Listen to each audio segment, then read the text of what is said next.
Look at me when I'm talking to you. You know exactly what you did. No, please, you have to believe me. I got it on camera. It is her. It is 100%. It is locked in. There is zero doubt. That's what Sergeant Jamie Milleman of the Coline Valley Police Department told an innocent woman standing on her own doorstep. He didn't come with questions. He came with a decree of guilt. He wasn't there to investigate a $25 porch theft. He was there to masquerade as an infallible judge, backed by the supposedly unbelievable megapixels of a Ring camera. But here's the thing about the certainty of a badge. It's often just a loudmouth cover for total incompetence. In the world of modern, dystopian policing, they want you to believe their surveillance tech is godlike, that if the flock camera saw your truck, you're already a convict. This sergeant was so certain that he refused to even look at the woman's evidence. He chose to gaslight and threaten instead of doing the one thing he's paid for, actual police work. It turns out, 100% certain is just cop speak for. I'm too lazy to check the facts. So, what was the high-stakes heist that brought a sergeant to a taxpayer's door? A $25 package. That's it. In Balmar, Colorado, a town so small you'll miss it if you blink, the police have traded old-school gumshoe work for a dystopian dragnet known as flock safety. These automated license plate readers don't just see cars. They build a profile of your life.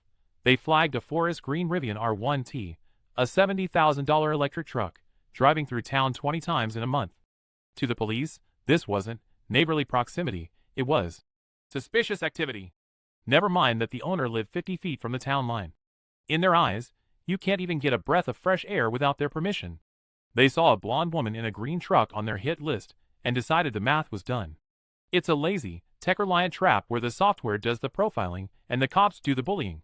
They've turned a quiet suburb into a digital panopticon where being a resident is probable cause. On September 27th, the government sent a rude, bald member of their goon squad to Croissana Elser's front door to lie, gaslight, and threaten.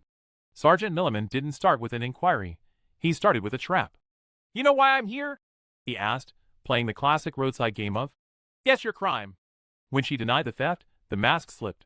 Suddenly, providing evidence became a courtesy that she, the citizen paying his salary, no longer deserved because she dared to maintain her innocence. "If you're going to deny it, I'm not going to extend you any courtesy," he barked. Think about the arrogance of that statement. This officer claimed to have 100% video proof of her literally running away with a package, yet he refused to show it. Why? Because the video is a prop used for intimidation. He even declined to view her Rivian's onboard camera footage. He wasn't looking for the truth. He was looking for a confession. He'd already decided that her blonde hair and her truck were enough to bypass the Fourth Amendment.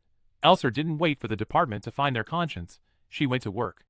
In a delicious twist of irony, she used the same technology they tried to weaponize against her. She pulled the footage from her Rivian's 360-degree road cam, which proved she drove through Balmar without ever stepping out of her vehicle.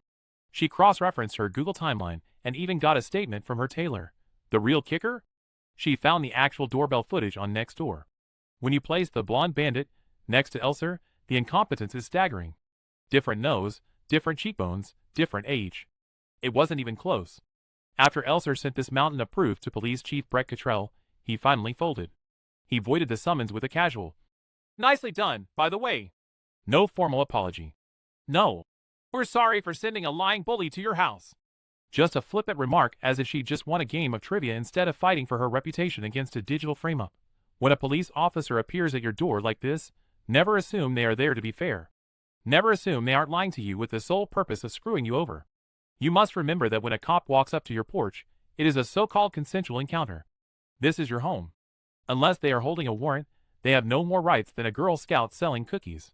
They don't have to tell you this, and they won't, but you have no obligation to participate in your own frame-up. You can tell, Baldy, here to get off your lawn, and he has to go.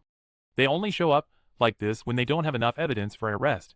They need you to talk yourself into a handcuffs. We have to ask ourselves, are we willing to trade every ounce of our privacy for the safety of a digital panopticon run by idiots?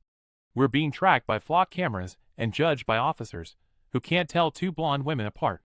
Be involved in your local government, look at the surveillance maps I've linked below, and understand the grid they are building around you.